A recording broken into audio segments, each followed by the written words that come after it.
पहले तो वीडियो को वॉइस क्लिप जब माफ़ कर देना, शायद वीडियो का वॉइस थोड़ा लो आएगा क्योंकि मैं रात को रिकॉर्ड कर रहा हूँ। दिन में रिकॉर्ड करने जाओ तो पड़ोसी शोर मचाते हैं, और अगर रात को मैं रिकॉर्ड करने बैठा हूँ तो पड़ोसी कहते हैं मैं शोर मचा रहा हूँ।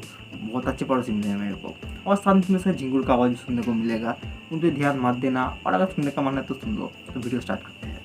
अगर तुम लोग हॉलीवुड वगैरह के मूवीज एंड शोज देखते हो तो तुम लोग मूवीज एंड शोज के अंदर एंड सीन्स तो देखे ही होंगे। क्या उन मूवीज एंड शोज के अंदर सच में एक्टर्स होते हैं? एंड जो सीन्स होते हैं, क्या उन सीन में एक्टर्स सच में सक्सेस करते हैं? एंड मूवीज एंड शोज के अंदर नेसेसरी है, इससे सच में मूवीज एंड शोज में कुछ फर्क पड़ता है। तो इन सारी चीज़ों के ऊपर इस वीडियो में बात करने वाले हैं। पहले तो मूवीज एंड शोज के अंदर एक्टर जो सीन्स करते हैं, क्या उन सीन्स के अंदर सच में होते हैं? तो इसका आंसर हाँ भी है और ना भी। अगर तुम लोगों ने गेम ऑफ थ्रोन्स देखा है तो तुमने उसमें कई सारे सीन्स देखने को मिलते हैं, लेकिन सारे सीन्स के अंदर एक्टर्स रियली नहीं होते हैं। कुछ जगह पे पोस्टरिक्स का यूज़ किया गया है और कुछ जगह पे बॉडी डबल का। एग्जाम्पल के लिए तुम लीना हेडी का जो रॉकिंग वाला सीन होता है वो सीन ले लो, वहाँ पे बॉडी डबल का यूज़ किया गया है। इसके अलावा वीएफएक्स की मदद से भी सीन्स को क्रिएट किया जा सकता है।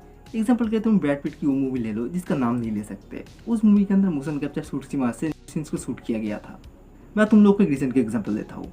ओपेनहाइमर मूवी के अंदर एक सीन में एक एक्ट्रेस ब्लैक ड्रेस पहन के एक चेयर के ऊपर बैठी हुई होती है, लेकिन असल में वो एक्ट्रेस वहाँ पे बिना कपड़े के ही थी। लेकिन कुछ कंट्री के सेंसर बोर्ड के कारण वहाँ पे वीएफएक्स की मदद से उस एक्ट्रेस को कपड़े पहने दिए गए थे। एंड इसका ऑपोजिट भी तुम्हें देखने को मिल जाता है, जहाँ पे एक्ट्रेस कपड़े तो पहने हुए होते हैं लेकिन वीएफएक्स की मदद से उन कपड़ों को रिमूव करके एक बॉडी क्रिएट किया जाता है।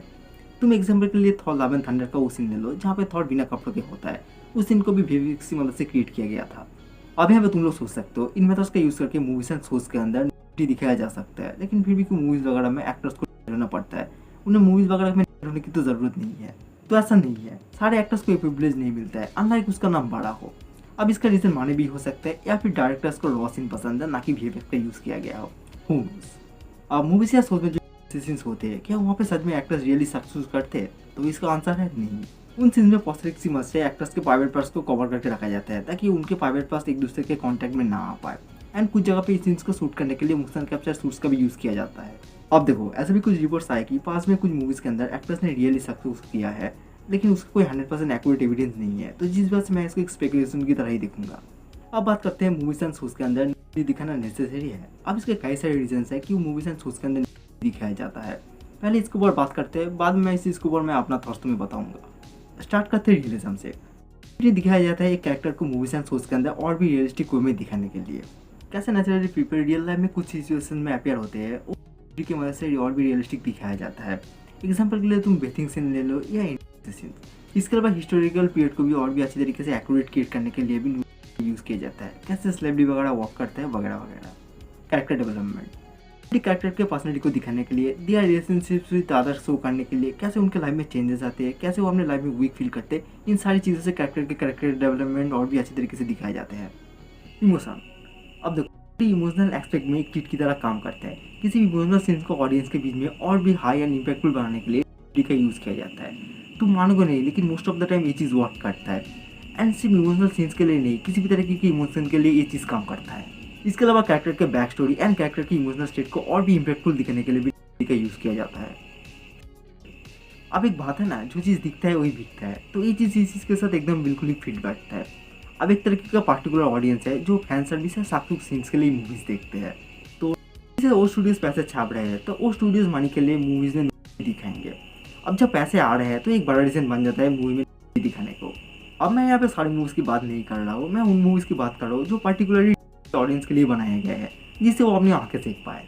अब तुम्हें शायद यकीन नहीं भी हो सकता है कि ऐसे ऑडियंस होते हैं, लेकिन सच में ऐसे ऑडियंस होते हैं। मेरा एक खुद का दोस्त ही इस तरीके का ऑडियंस है। अब इसके अलावा एक दो ऑडियंस है कि वो मूवीज एंड शोज के अंदर भी दिखाना चाहिए। अब मुझे उन रीजन्स के चीज़ों के बारे में उतना अच्छी तरीके से पता नहीं है, तो जिस वजह से मैंने उन रीजन्स के बारे में बात नहीं किया।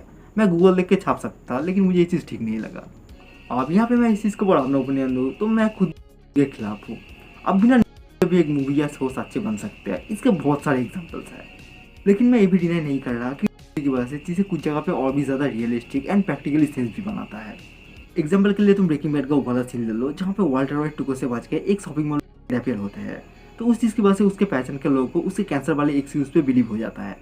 या तुम गेम ऑफ थ्रोन्स का ड्रैगन बाथ वाला सीन ले लो जहाँ पे डेनेरियस टारगेरियन वर्क करती है। उस समय वो सीन स्टोरी के हिसाब से जितना ज़्यादा प्रैक्टिकली सीन्स बनाता है उतना ही इम्पैक्टफुल भी फील होता है। अब बिना स्टोरी के वो सीन्स कैसा होता है या कितना रियलिस्टिक और कितना इम्पैक्टफुल फील होता है वो मुझे पता नहीं, लेकिन जो मैंने देखा, जो मैंने फील किया वही मैंने तुम लोगों को बताया। अब देखो, मैंने काफ़ी कम उम्र में हॉलीवुड कंटेंट को कंज्यूम करना स्टार्ट किया था, एंड जब मैं नया नया एकदम वाले मूवीज एंड शोज देखने लगा था, तब ज़्यादा से ज़्यादा उस समय मेरे बॉडी में एक हड्डी ज़्यादा बढ़ जाता था। लेकिन जैसे जैसे मैं बड़ा होता गया, मोस्ट ऑफ द इंडियंस की तरह मुझे भी मूवीज एंड शोज करना इनएप्रोप्रिएट लगने लगा। लेकिन मेरे लिए मूवीज एंड शोज के अंदर हमेशा से स्टोरी सबसे ज़्यादा इंपॉर्टेंट था, तो जिस वजह से मैं स्टोरी पर ज़्यादा फोकस करता था। अब देखो, जैसे कि मैंने कहा था, मैं के खिलाफ हूँ, लेकिन अगर पॉस्टेटिक एंड वीएफएक्स सीन्स को क्रिएट किया जाए तो शायद मेरे लिए मूवीज एंड शोज के अंदर एक्सेप्टेबल बन जाए। अब देखो, ये मेरा पर्सनल ओपिनियन है, मैं किसी को हेट नहीं करता। जिनका लाइफ वो जाने, मैं उनके लाइफ में बोलने वाला कोई भी नहीं है, उन्हें जिन करना है वो करे। तो इस चीज़ के बाद तुम्हारा क्या थॉट्स है, तुम कमेंट में बता सकते हो। और अगर वीडियो अच्छा लगे तो लाइक कर देना और सब्सक्राइब भी कर सकते हो।